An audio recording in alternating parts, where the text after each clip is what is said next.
Hi everyone. Welcome to TGPSC exams. ఈ వీడియోలో మనం అసఫ్ జాహీల కాలంలో భూమి శిస్తు విధానాలు ఏ విధంగా ఉన్నాయనేది మనం డిస్కస్ చేస్తామండి. ఇందులో వచ్చేసి మనకు ఫస్ట్ బిట్ అసఫ్ జాహీల కాలంలో భూములు ప్రధానంగా ఎన్ని రకాలుగా ఉన్నాయి.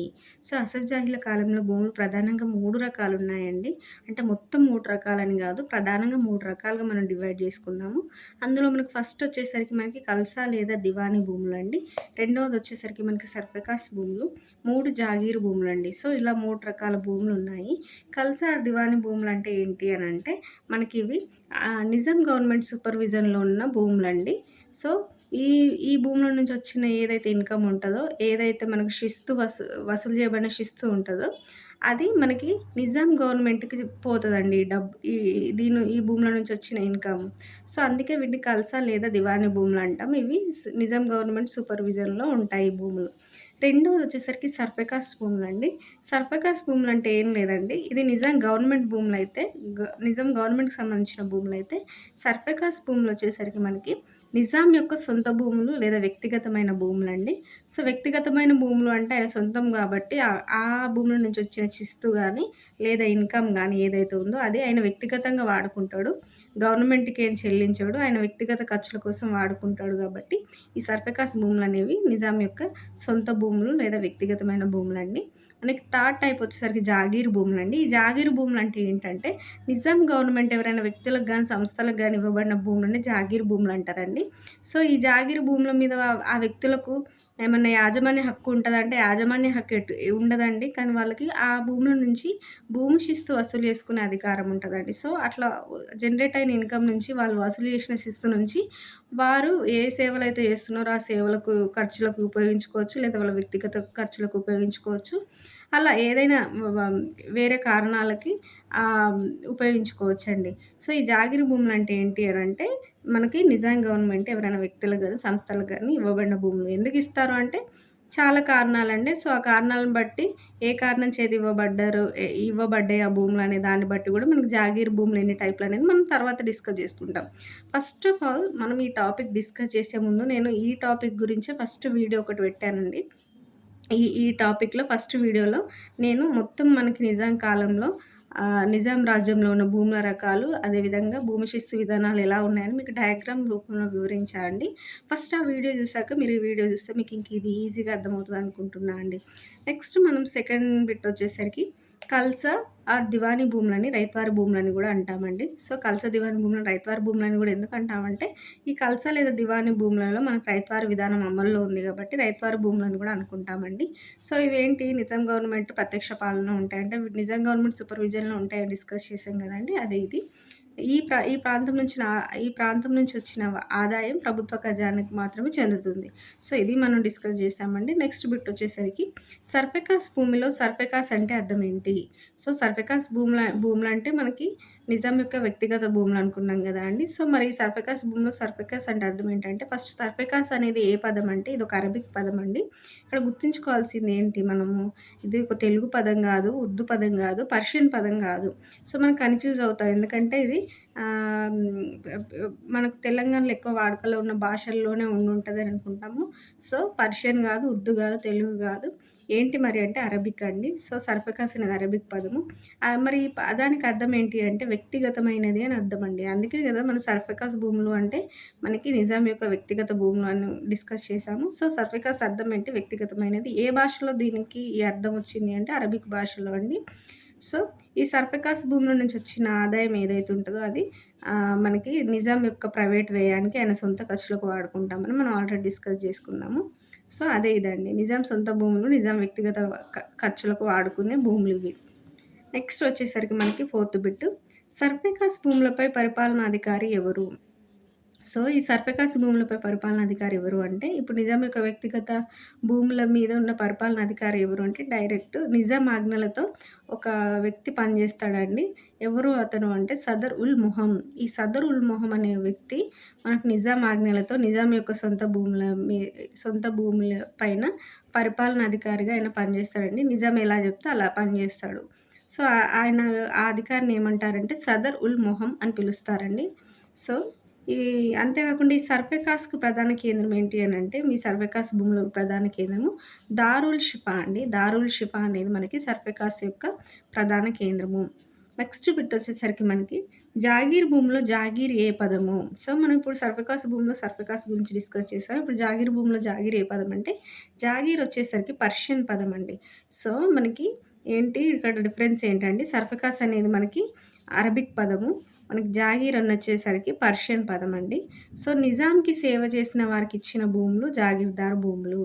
సో, ఎవరైతే నిజాంకి సేవ చేస్తారో వారికిచ్చిన భూములు, ఆ సేవలకు గాను వాళ్ళకిచ్చిన భూములనే జాగీర్దార్ భూములంటామండి.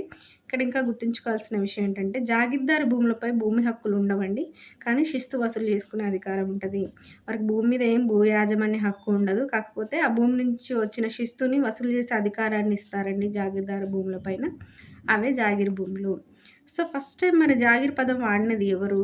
ఎవరండి? ఫస్ట్ జాగీర్ అనే పదం వాడినది మొఘల్ రాజు అక్బర్ అండి. అంటే మన నిజాం రాజ్యంలో నిజాం రాజులు ఈ పదాన్ని వాడడం కంటే ముందే మనకి బ్రిటిష్ ఇండియాలో ఉన్న మొఘల్ రాజు మనకి అక్బర్ ఎవరైతే ఉన్నారో ఆయన ఫస్ట్ ఈ జాగీర్ అనే పదాన్ని వాడిండండి. నెక్స్ట్ బిట్ వచ్చేసరికి మనకి నిజాం రాజ్యంలో మొదటి జాగీరు ఎవరిచ్చారు? సో, ఫస్ట్ వాడింది మొఘల్ రాజు అక్బర్ అయితే, మరి జాగీరు ఎవరు జారీ చేశారు? ఫస్ట్ జాగీర్ ఎవరిచ్చారు అనంటే నిజాం ఉల్ ముల్క్. ఎవరైతే మన ఫస్ట్ నిజాం రాజు నిజాం ఉల్ ముల్క్ ఉన్నాడో, ఆ నిజాం ఉల్ ముల్కే మనకి నిజాం రాజ్యంలో మొదటి జాగీర్‌ని ఇచ్చాడండి. మరి చివరి జాగీర్ ఎవరిచ్చారు? చివరి జాగీర్ ఎవరిచ్చారంటే మీర్ మెహబూబ్ అలీ ఖాన్ అండి. సో, చివరి జాగీర్ మీర్ మెహబూబ్ అలీ ఖాన్ అంటే మనం ఇక్కడ ఏం గుర్తు తెచ్చుకోవాలి? మీర్ మెహబూబ్ అలీ ఖాన్ టైంలోనే మనకి ఈ జాగీర్లు ఇవ్వడం అనేది ఆగిపోయింది. అంటే తర్వాత వచ్చే లాస్ట్ నిజాం మీర్ ఉస్మాన్ అలీ ఖాన్ టైంకి వచ్చేసరికి మనకి ఈ జాగీర్లను ఇవ్వడం అనేది ఆపేశారని మనం గుర్తుంచుకోవాలండి. సో, ఫస్ట్ జాగీర్ మనకు నిజాం ఉల్ ముల్క్ ఫస్ట్ నిజాం ఇస్తే, చివరి జాగీర్ వచ్చేసరికి మనకి 6వ నిజాం మీర్ మెహబూబ్ అలీ ఖాన్ ఇచ్చాడండి. సో, ఇదే ఈయన జారీ చేసిన చివరి జాగీరు. నెక్స్ట్ బిట్ వచ్చేసరికి మనకి హైదరాబాద్ సంస్థానం మొత్తం భూమిలో వ్యవసాయం కింద ఉన్న మొత్తం భూమిలో 1940 నాటికి మనకి భూములు ఏ విధంగా ఉన్నాయి అనంటే, అంటే వ్యవసాయ భూమి కింద ఉన్న మొత్తం భూమిని చూస్తున్నామండి. మొత్తం రాజ్యంలో ఉన్న భూమి కాదు. వ్యవసాయం కింద ఉన్న భూమిలో 1940 నాటికి దివానీ భూములు వచ్చేసరికి మనకి 60% ఉన్నాయండి. అదే దివానీ లేదా కల్సా భూములు అంటే మనం అనుకున్నాం కదండీ. సో, నిజాం గవర్నమెంట్ సూపర్విజన్‌లో ఉండే భూములు అవి 60%. నెక్స్ట్ జాగీర్దార్ భూములు వచ్చేసరికి మనకి 30%. సర్ఫెకాస్ భూములు ఏవైతే నిజాం యొక్క సొంత భూములు ఉన్నాయో అవి 10% ఉన్నాయి మొత్తం వ్యవసాయ భూమి కింద ఉన్న భూమిలో. సో, దివానీ భూములు హైయెస్ట్, సెకండ్ హైయెస్ట్ వచ్చేసరికి జాగీర్దార్ భూములు, లీస్ట్ వచ్చేసరికి సర్ఫెకాస్ భూములని గుర్తుంచుకోవాలండి. మన అన్నిటికంటే దివానీ భూములు ఎందుకు ఎక్కువ ఉన్నాయంటే ఆల్రెడీ మనం డిస్కస్ చేసాం. దివానీ భూముల నుంచి వచ్చిన శిస్తునే మనకి ఏదైతే ఆ ఇన్‌కమ్ ఉంటుందో అది మనకి నిజాం గవర్నమెంట్ యొక్క ఫండ్‌లోకి ఎళ్తది కాబట్టి, మనకి ఇప్పుడు నిజాం రాజ్యం యొక్క ఖర్చులు, నిజాం రాజ్యంలో ఉన్న సా ఏమంటారండి మనకి ఏవైతే కార్యకలాపాలుంటాయో, అభివృద్ధి కార్యక్రమాలుంటాయో, వాటికి చేయాల్సిన ఖర్చు అనేది మనకి నిజాం గవర్నమెంట్ ఒక ఫండ్ నుంచే ఖర్చు చేయాలి గదండీ. సో, అంత పెద్ద మొత్తంలో ఒక రాజ్యం మొత్తం మనకి అందరి యొక్క మన సంక్షేమ కార్యక్రమాలని నిర్వహించడానికి ఎక్కువ మొత్తంలో డబ్బు అవసరం పడతది. సో, ఎక్కువ మొత్తంలో డబ్బు గావాలంటే, ఎక్కువ మొత్తంలో డబ్బు జనరేట్ చేసే మనకి దివానీ భూములనేవి గూడా ఎక్కువ మొత్తంలోనే ఉండాలి. కాబట్టి 60% ఆఫ్ వ్యవసాయ భూములనేవి మనకి దివానీ భూములను గుర్తుంచుకోవాలి. మనకి నెక్స్ట్ బిట్ ఎయిత్ బిట్ వచ్చేసరికి కల్సా దివానీ భూములలో భూ యాజమాన్య విధానాలు ఎలా ఉన్నాయి? సో, మనకి ఏదైతే ఈ నిజాం గవర్నమెంట్ సూపర్విజన్‌లో ఉన్నాయి first type of Kalsar Diwani భూములు అనుకున్నాం గదండీ. ఆ కల్సా అండ్ దివానీ భూములలో భూ యాజమాన్య విధానాలు ఎలా ఉన్నాయనంటే, మనకి రైత్వారీ విధానం కిందొచ్చేసరికి మనకి 4 రకాలుగా ఉందండి. ఏంటి ఆ 4 రకాలంటే పట్టేదార్, పోట్ పట్టేదార్, షిక్మీదార్, ఆసామీ షిక్మీదార్. ఈ 4 విధానాలు ఉన్నాయండి. మరి డిఫరెన్స్ ఏంటి అనంటే మనం ఆల్రెడీ డిస్కస్ చేసాం ప్రీవియస్ వీడియోలో ఇదే టాపిక్ గురించి. మళ్ళీ ఈ టాపిక్‌లో ఈ ఈ వీడియోలో గూడా మనం ఇదే టాపిక్ పైన మనకి బిట్స్ రూపంలో గూడా డిస్కస్ చేస్తున్నాం. సో, పట్టేదార్, పోట్ పట్టేదార్ అంటే ఏంటి అనంటే, పట్టేదార్ అంటే ఏం లేదండి. ఒక భూమి మీద ఒకరికి మాత్రమే హక్కు ఉందనుకోండి, వారిని పట్టేదార్ అంటారండి. ఇద్దరు లేదా ఎక్కువ మందికి ఒకటే భూమి మీద హక్కు ఉందనుకోండి, వారిని పోట్ పట్టేదార్ అంటారు. మరి షిక్మీదార్, ఆసామీ షిక్మీదార్ అంటే ఏంటి అంటే, ఏం లేదండి వీళ్ళు కౌలుదారులు. షిక్మీదారులు వచ్చేసరికి మనకి కొంచెం అగ్రిమెంట్ తోటి కొన్ని షరతులతో కూడిన కౌలు చేస్తారండి. ఆసామి షిక్మీదార్ వచ్చేసరికి వీళ్ళకు షరతులు తక్కువ ఉంటాయి. లేకపోతే అసలే ఉండవు.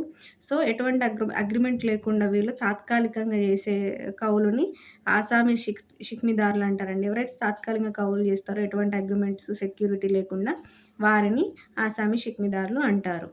నెక్స్ట్ బిట్ వచ్చేసరికి మనకి కల్సా లేదా దివానీ భూములు ఇతర యాజమాన్య విధానం కింద ఎలా ఉన్నాయి? ఇప్పుడు ఇవి మనం ఫస్ట్ డిస్కస్ చేసినయి రైత్వార్ విధానం కింద ఉన్న భూములండి. నెక్స్ట్ మరి ఇతర యాజమాన్య విధానం కింద ఉన్న భూములు ఏంటి అని అంటే మనకి ఒకటి ఫాన్మక్తా విధానము, 2 తాహూద్ సర్బస్తా విధానము, 3 వచ్చేసరికి ఇజారా భూములు, 4 వచ్చేసరికి అగ్రహార్ భూములండి. ఫాన్మక్తా అంటే తాహూద్ సర్బస్తా అంటే సిమిలర్‌గా ఉంటాయి. ఒక విషయంలో సిమిలర్‌గా ఉంటది. ఒక విషయంలో డిఫరెంట్‌గా ఉంటాయి అనుకున్నాం గదండీ! సిమిలర్ అంటే ఏంటి అని అంటే మనకి ఈ పాన్మక్తాకి, తాహూద్ సర్బస్తాకి ఉన్న సిమిలారిటీ ఏంటంటే ఇవి 2 మనము భూమి శిస్తు ఎవరైతే వసూలు చేస్తారో ఆ వసూలు చేయడాన్ని మనం ఈ ఫాన్మక్తా విధానం లేదా తాహూద్ సర్బస్తా విధానం అని అంటామండి. అంటే ఏం లేదు. ఈ 2 విధానాల్లో మనకి భూమి శిస్తును వసూలు చేస్తారు. సో, వసూలు చేయడం అనేది ఈ 2 విధానాల్లో సిమిలర్ అండి. సిమిలారిటీ. ఈ 2 విధానాలకున్న సిమిలారిటీ ఏంటి అంటే, ఈ 2 విధానాల్లో భూమి శిస్తు వసూలు చేస్తారు. మరి డిఫరెన్స్ ఏంటి మరి అని అంటే గనక, వసూలు చేసే వ్యక్తి ఎవరైతే ఉంటారో, ఆ వసూలు చేసే వ్యక్తిని ఒకవేళ నిజాం గవర్నమెంట్ నియమిస్తే, దాన్ని ఫాన్మక్తా విధానం అంటామండి. అలా నిజాం గవర్నమెంట్ నియమించకుండా, ఒక వేలం పాట నిర్వహించి, ఎవరైతే ఎక్కువ వేలం పాట పాడతారో, ఎవరైతే ఎక్కువ డబ్బులు చెల్లించి, ఆ వేలం పాటను దక్కించుకుంటారో, వారికి ఈ భూమి శిస్తు వసూలు చేసే అధికారం అప్పజెపితే, అటువంటి విధానాన్ని తాహూద్ లేదా సర్బస్తా విధానం అంటామండి. సో, డిఫరెన్స్ ఏంటండి, ఇక్కడేమో నిజాం గవర్నమెంట్ నియమిస్తది ఆ వసూలు చేసే వ్యక్తిని. ఇక్కడేమో వేలం పాట ద్వారా ఎవరైనా సరే మనకి ఆ శిస్తు వసూలు చేసే అధికారాన్ని చేజిక్కించుకోవచ్చు. సో, అదే ఈ 2 విధానాల మధ్య ఉన్న డిఫరెన్స్. మరి తాహూద్, సర్బస్తా అని 2 పేర్లు ఎందుకున్నాయంటే ఏం లేదండి. తాహూద్ అంటే ఒకవేళ ఈ అధికారం అనేది దేశ్‌ముఖులకు గాని, దేశపాండేలకు గాని అధికారం వస్తే గనక వారిని తాహూద్ అని పిలుస్తామండి.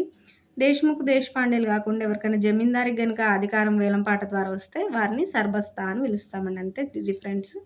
నెక్స్ట్ ఇజారా భూములంటే ఏంటంటే ఏం లేదండి. ఇప్పుడు ఏదైతే ఈ వ్యవసాయ భూములు నిజాం రాజ్యంలో ఉన్న వ్యవసాయ భూముల్లో కొన్ని ఖాళీగా ఉంటాయి కదండీ వ్యవసాయం చేయకుండా. అటువంటి భూములను అవి ఖాళీగా ఉండడం వల్ల మనకి గవర్నమెంట్‌కి యూజ్ ఉండదు. అదేవిధంగా అవి నిరుపయోగంగా పడి ఉంటాయి. సో, అట్లా మనం వాటిని అగ్రికల్చర్ పరిధిలోకి తీసుకొస్తే గనక అగ్రికల్చర్ చేస్తే మనకు అగ్రికల్చర్ ప్రొడ్యూస్ ఉంటది. ఎట్ ఏ టైమ్ మనకి దాని నుంచి జనరేట్ అయ్యే చిస్తు వల్ల మనకి నిజాం గవర్నమెంట్‌కి ఇన్‌కమ్ ఉంటది.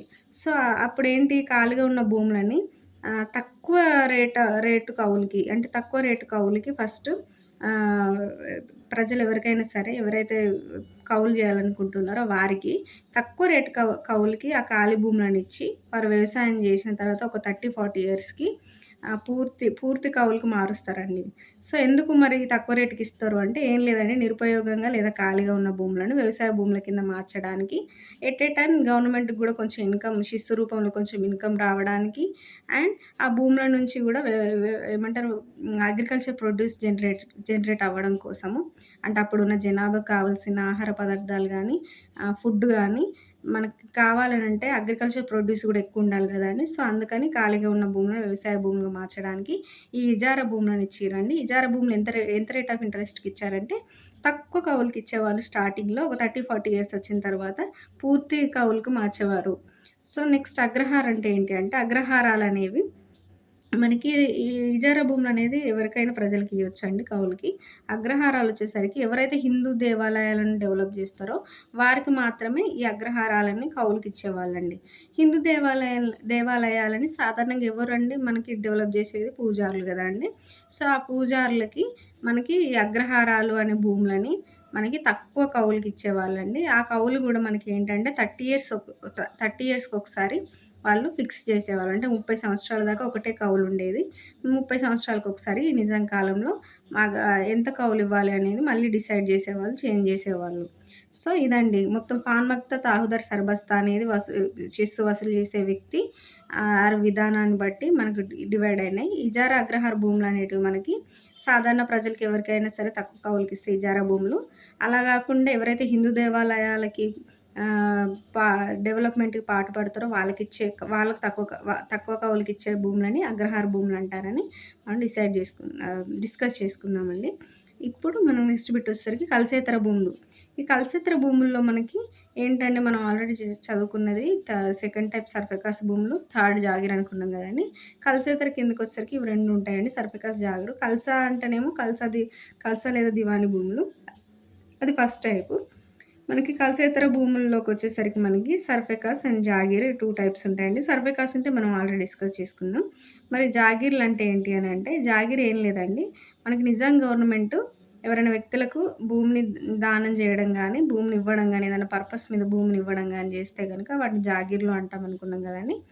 ఏ పర్పస్ మీద ఇస్తారనే కారణాన్ని బట్టి అవి ఎన్ని రకాల జాగీర్లనేది డిసైడ్ జేయబడతదండి.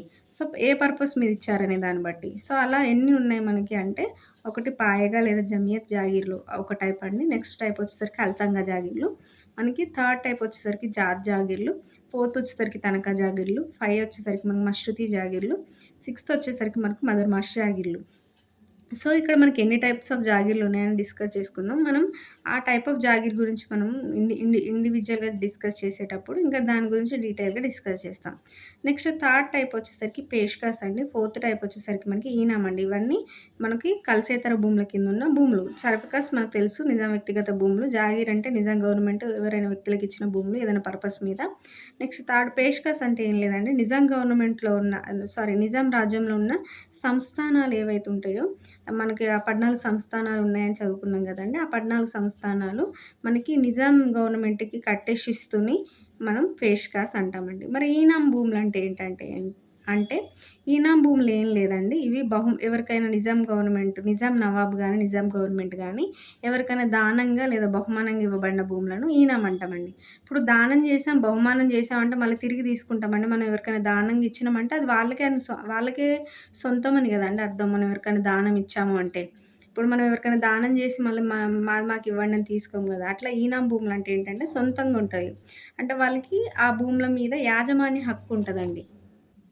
సో, మనం ఏం డిస్కస్ చేసామంటే వరకి ఆ భూమి మీద భూ యాజమాన్య హక్కు ఉంటది. మరి జాగీర్లలో ఉంటదా అంటే జాగీర్లలో భూ యాజమాన్య హక్కు ఉండదండి. అంటే భూమి మీద ఏం హక్కు ఉండదు గానీ, ఆ భూమి నుంచి వాళ్ళు శిస్తు వసూలు చేసుకునే హక్కు ఉంటది జాగీర్లలో. ఈనాం వచ్చేసరికి ఇది దానంగా ఇవ్వబడుతున్న భూమి గాబట్టి, అది వాళ్ళకి భూమి మీద హక్కు ఉంటది. వాళ్ళు ఆహ్, ఎటువంటి శిస్తు కట్టనవసరం లేదండి నిజాం గవర్నమెంట్‌కి. సో, ఈనాం భూములనేటియేంటంటే దానంగా ఇవ్వబడిన భూములు. సో, ఆ భూముల మీద ఎవరైతే వ్యక్తులు ఆ భూమిని పొందుతారో ఈనాం భూములని, వారికి ఆ భూమి మీద పూర్తి హక్కు ఉంటది. యాజమాన్య హక్కు అనేది మనం ఇక్కడ గుర్తుంచుకోవాలి. అదే డిఫరెన్స్ జాగీర్‌కి, ఈనాంకి. సో, ఈ కలసేతర భూముల కిందున్న 4 టైప్స్ ఆఫ్ భూములండి.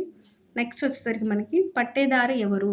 సో, మనం ఆల్రెడీ ఇక్కడ డిస్కస్ చేసుకున్నాం గానీ, కల్సా ఆర్ దివానీ భూములలో ఉన్న భూ యాజమాన్య విధానాలలో రైత్వారీ విధానం కిందున్న మనకి ఈ 4 భూ యాజమాన్య విధానాలు 4 భూ యాజమాన్య విధానాల్లో పట్టేదారు ఏంటంటే మనకి అదే ఇప్పుడు ఇక్కడ డిస్కస్ చేసుకున్నాం. పట్టేదారు అంటే ఎవరంటే చట్టపరంగా హక్కు గల వ్యక్తి అండి. వీళ్ళకి చట్టపరంగా హక్కు ఉంటది ఆ భూమి మీద.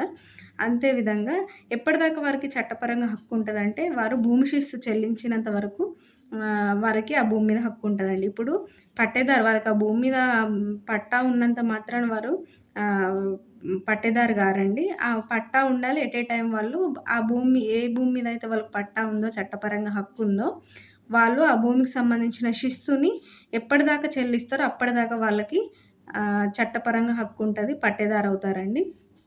సో, సేద్యం ఎలా జేస్తారు వీళ్ళంటే, వారు సొంతంగా జేయొచ్చు. లేపోతే ఎవరైనా కూలీలను గానీ, కార్మికుల ద్వారా అయినా చేయొచ్చు.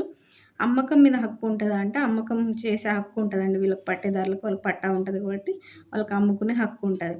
కాకపోతే ఏంటంటే వీళ్ళకి చట్టపరంగా హక్కు ఉన్నప్పటికి గూడా వాళ్ళు ఖచ్చితంగా భూమి శిస్తు అనేది చెల్లించాలి నిజాం గవర్నమెంట్‌కి. ఆ భూమి మీద హక్కు ఉన్నంత కాలం వాళ్ళు ఆ శిస్తు చెల్లించాలి నిజాం గవర్నమెంట్‌కి. అలా చెల్లిస్తేనే వాళ్ళు వాళ్ళ పట్టాకి వాళ్ళకున్న చట్టపరమైన హక్కు గూడా ఉంటదని మనం ఇక్కడ గుర్తుంచుకోవాలి. నెక్స్ట్ వీటొచ్చేసరికి పోర్ట్ పట్టేదారు అంటే ఎవరు అంటే సేమ్ ఇవే ఉంటాయండి లక్షణాలు పోర్ట్ పట్టేదారికి గూడా. కాకపోతే ఏంటంటే ఇక్కడ ఎంతమందికి హక్కు ఉన్నదనే దాన్ని బట్టి పోర్ట్ పట్టేదారి మనకు డి డిఫరెంట్‌గా ఉంటాడు పట్టేదారి కంటే. ఎంతమందికి హక్కు ఉంటదండి? ఇద్దరు లేదా అంతకంటే ఎక్కువ రైతులు సమాన భాగస్వామ్యం ఉంటే గనక మనం వారిని పోర్ట్ పట్టేదారు అంటామండి. ఇక మిగతాయి సేద్యం, అమ్మకం గాని, ఈ భూమి శిస్తు చెల్లించడం గాని ఇవన్నీ సేమ్ ఉంటాయి. జస్ట్ ఏంటి డిఫరెన్స్ అంటే ఇద్దరు లేదా అంతకంటే ఎక్కువ రైతులకు సమాన భాగస్వామ్యం లేదా హక్కు భూమి మీద హక్కు ఉంటే గనక పోర్ట్ పట్టేదారన్నాం. ఒకరికి హక్కు ఉంటే గనక పట్టేదారన్నాం. నెక్స్ట్ బిట్ వచ్చేసరికి మనకి షిక్మిదార్ ఎవరు? ఆల్రెడీ డిస్కస్ చేసుకున్నాం. షిక్మిదార్ ఎవరండి? వీరు షరతులతో కూడిన సేద్యం చేస్తారని కౌలు తీసుకొని సో, వారిని షిక్మిదార్ అంటాము.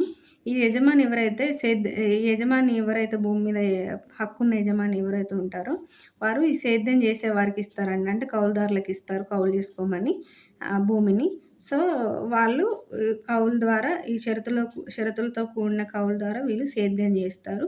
మరి వీరికి భూమి మీద హక్కు ఉంటదా? ఈ సేద్యం చేసే వారికి ఎవరైతే ఈ షిక్మిదారులు ఉన్నారో వారికి భూమి మీద హక్కు ఉంటదా అంటే ఉండదండి. జస్ట్ భూ యజమానులు ఎవరైతే భూమి మీద హక్కు ఉంటారో వాళ్ళు వేరే ఉంటారు.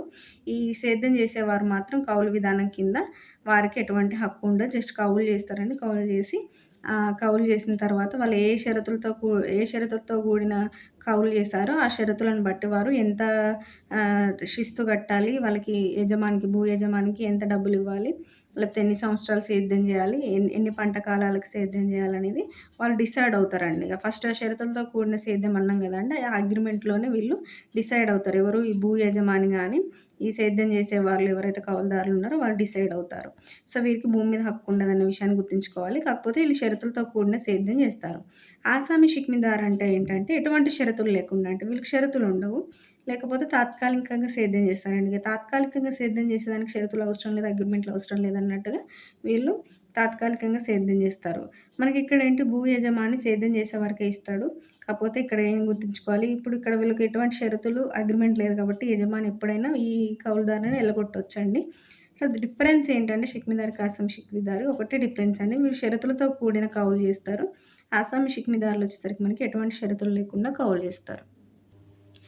సో ఫ్రెండ్స్, మనం ఈ వీడియోలో 14 బిట్ దాకా డిస్కస్ చేసాం భూమి శిస్తు విధానంలో.